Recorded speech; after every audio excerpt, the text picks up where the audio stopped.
Oke, kali ini gue akan mereview sebuah film bergenre drama Avenger Survival yang berjudul Arctic 2019. Jujur, film ini membuat gue menangis ke dalam situasi di dalam film tersebut. Film ini syarat dengan perjuangan dan juga nilai kemanusiaan yang mendalam. Meski dalam film ini jarang sekali terjadi dialog, namun film ini mampu menyajikan makna yang mendalam tentang arti dari kehidupan. Oke lah, daripada berlama-lama, langsung saja kita ke alur ceritanya. Dan jika kalian suka dengan channel Wandi, langsung di subscribe saja agar kalian tidak ketinggalan setiap Wandi upload video baru.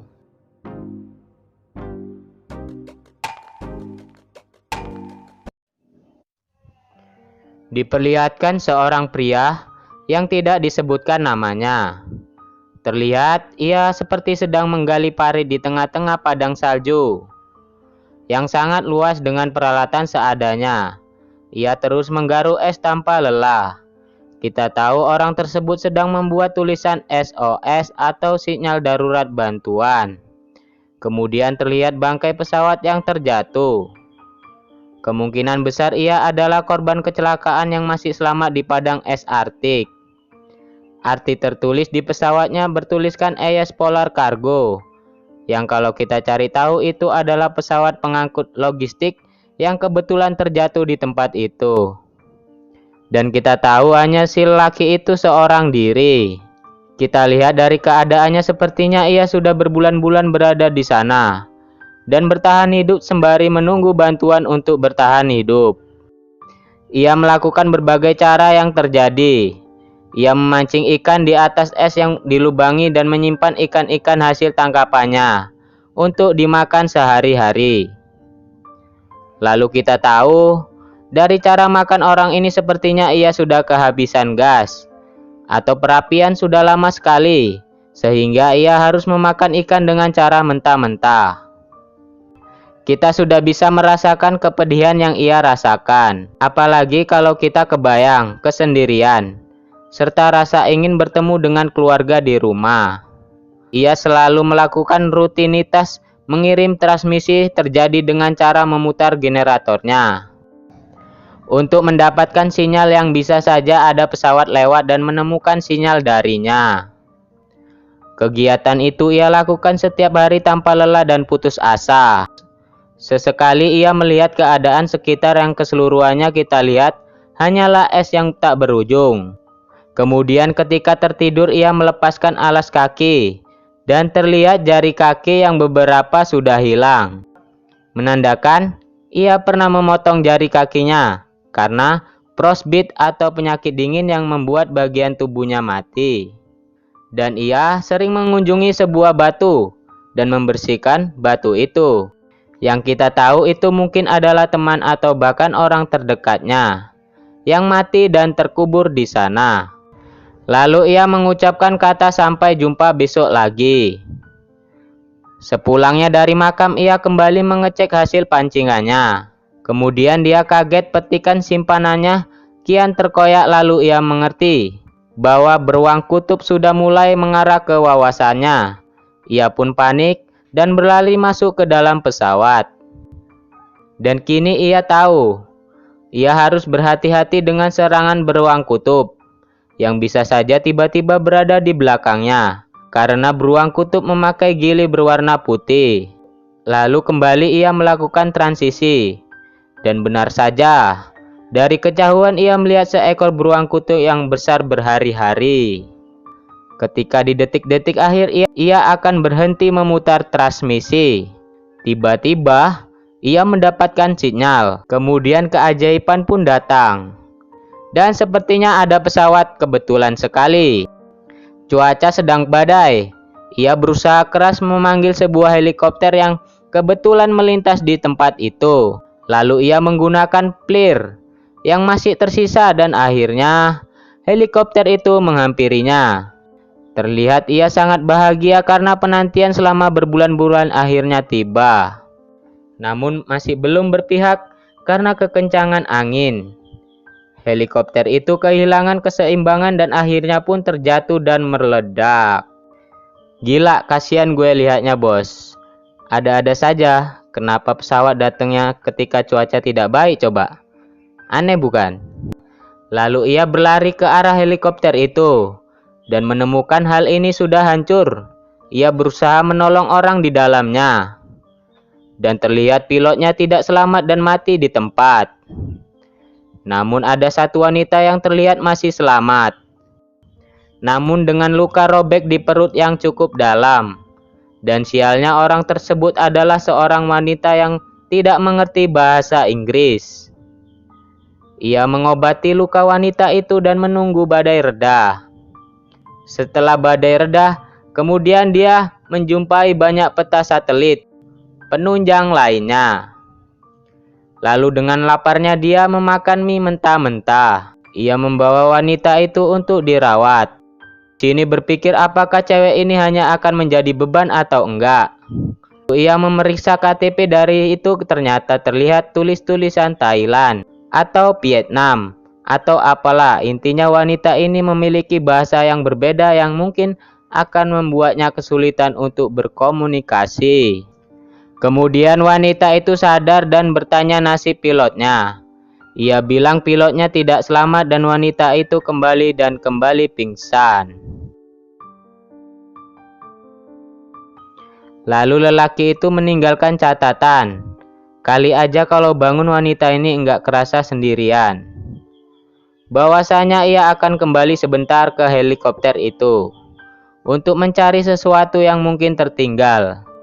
Kemudian ia sampai di sana dan dengan susah payah menguburkan jenazah kemanusiaan. Kembali mengecek kepersediaan di sana dan akhirnya ia menemukan kompor gas. Ia amat senang karena sudah lama ia tidak pernah makan makanan hangat. Kemudian ia menemukan sebuah foto dan penyimpanannya. Ia juga menemukan alat pengangkut di helikopter itu yang membuatnya merasa sedikit bahagia. Karena itu akan sangat bermanfaat.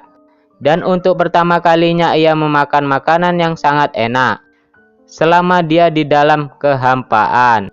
Singkat cerita, ia memasuki mie campur ikan yang dimasak hangat. Tak lupa ia pun menyuapi wanita itu dan berkata, "Iya saja dan kau tidak sendiri.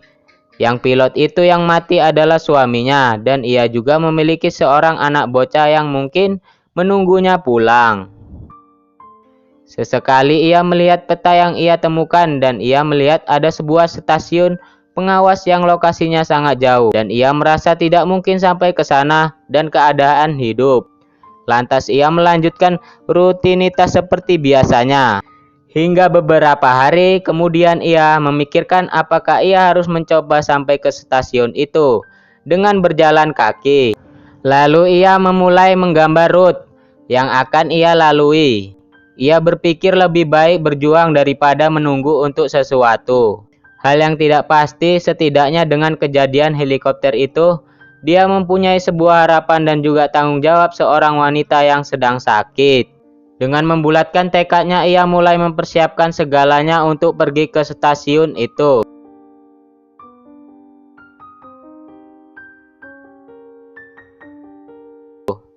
Dan hari keberangkatan pun tiba. Dengan tekad yang kuat dan doa di setiap langkah, ia mencoba mengurangi pandangan es yang luas penuh. Ia berjalan dengan lumayan lancar dan dengan cuaca yang mendukung, namun tentu masih sangat jauh, bahkan di peta pun ia belum mencapai seperempatnya saja. Ia tahu ini butuh kesabaran dan ketangguhan hati. Hingga malam tiba, ia memutuskan untuk istirahat dan tidur dengan menggali es dan makan lalu tidur. Dan tak lupa ia selalu berkata kepada wanita itu, "Kita akan baik-baik saja. Dan kau tidak sendiri." Sungguh perkataan yang menyayat jiwa. Di hari berikutnya ia terus berjalan dan terpaan badai es yang menghadang dan dia mengecek peta. Ia masih belum mencapai seperempat jalan. Sebaiknya kita doakan saja. Semoga mereka bisa selamat ya. Lalu ia menemukan base camp yang diduga seorang pernah bertahan di tanah yang mungkin sekarang mereka sudah mati. Dilihat dari namanya yang bernama Haji, ia kembali berjalan dan dia kaget. Ia menemukan tebing yang amat sangat curam, yang dia tahu di peta tidak ada sekering ini. Dan di sini ia sedikit bingung. Harus bagaimana? Lantas ia mengecek ke atas tebing, apakah benar ini jalannya? Dan ternyata memang benar, di balik tebing itu terlihat yang sangat amat diapit, tebing-tebing yang akan membuat perjalanan tertabrak angin. Andai saja ia tidak membawa wanita itu, mungkin jalan ini yang akan ditempuh. Sedangkan kalau tidak jalan sini, ia harus kembali memutar jalan yang akan menjadi 2 kali lipat. Perjalanan normal itu juga berada di pinggir tebing, yang akan membuatnya tertabrak angin secara langsung. Dan ia mencoba menarik wanita itu sampai ke atas tebing. Namun mustahil, berkali-kali ia mencoba tidak pernah berhasil. Mau tidak mau, harus mengambil jalan memutar, yang jaraknya 2 kali lipat dari jarak normal. Ia tidak akan mungkin tega meninggalkan wanita itu. Sampai di sebuah lubang buaya kecil dan beristirahat di sana. Namun bahaya pun datang, muncul suara aneh dari luar, seperti binatang buas yang diduga adalah beruang. Namun tiba-tiba, si wanita itu batuk, dan membuat si beruang itu mendengarkannya, dan berusaha menggresek masuk beruang tersebut.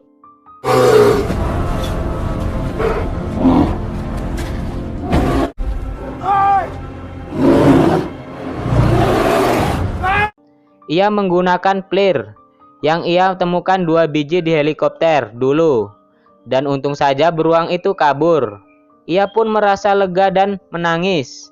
Ia berpikir hidup mereka akan berakhir, ditanam menjadi santapan beruang. Di keesokan harinya ia melanjutkan. Mereka kembali diterpa badai yang hebat, karena memang jalur itu memang jalur angin, dan mereka berlindung sampai badai reda. Di tengah keputusasaan dan tangan yang kian menghitam, tanda akan terkena frostbite, ia terus melangkah sembari menyeret wanita itu. Hingga pada akhirnya kondisi wanita itu sudah sangat sekarat, dan juga perbekalan yang sudah mulai habis. Karena yang menjadi tidak sesuai perkiraan, wanita itu mengalami infeksi di perutnya, dan ia mengira wanita itu tidak akan bertahan. Ia meninggalkan foto itu bersama wanita tersebut. Dengan berat hati ia harus meninggalkan wanita tersebut. Tapi apa mau dikata, ia harus melanjutkan perjalanan. Namun sesuatu terjadi.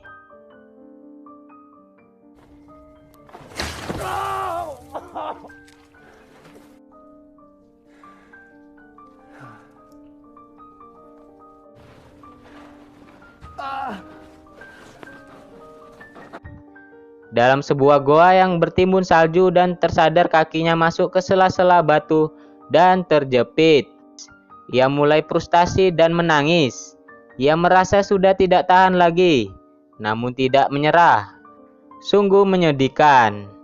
Dan mengarahkan kekuatannya untuk menarik kakinya secara paksa, sampai sobek dan hampir patah.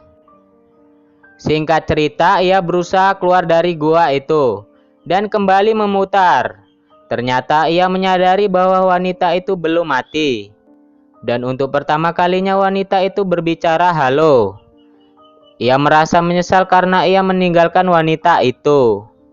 Padahal dia tahu, wanita ini dulunya pernah mencoba menyelamatkannya. Lalu ia kembali bertekad dan menguatkan hati bahwa dia tidak akan pernah meninggalkan wanita itu, dan kembali membawanya dengan kaki yang hampir patah. Sampai di tengah perjalanan ia kembali melihat peta, dan ternyata baru sampai segitu doang. Masih jauh dan rasanya mustahil bisa sampai dengan selamat, melihat kondisi yang kian lemah. Kemudian ia kembali berusaha dan kali ini ia mencoba membuang barang-barang untuk meringankan beban. Ketika ia menemukan tanjakan yang naik untuk melihat keadaan, meski dengan susah payah, dan ketika ia sampai di atas, terjadi sebuah keajaiban. Ia melihat ada helikopter yang kebetulan melintas dan di depan sana. Ia rasa ini kesempatan. Lantas ia bergegas mendorong wanita itu untuk bisa sampai ke atas. dengan menggunakan kekuatan yang tersisa. Ia berteriak dan menyalakan pelir, yang hanya hal itu tidak berkunjung melihatnya. Hal itu akan kembali pergi dan pelir sudah mulai padam. Lantas ia membuka jaketnya dan membakar jaketnya untuk menambahkan durasi api. Ia sudah tidak peduli kedinginan, karena ia rasa ini adalah satu-satunya kesempatan. Lalu helikopter itu pergi. Ia menangis sambil memegang wanita yang sekarat itu, dan tetap memberinya semangat. Kita akan baik-baik saja, kau tidak sendirian. Namun beberapa saat kemudian muncul suara yang mulai mendekati mereka. Ternyata di belakang mereka sudah ada helikopter yang datang dan film pun berakhir.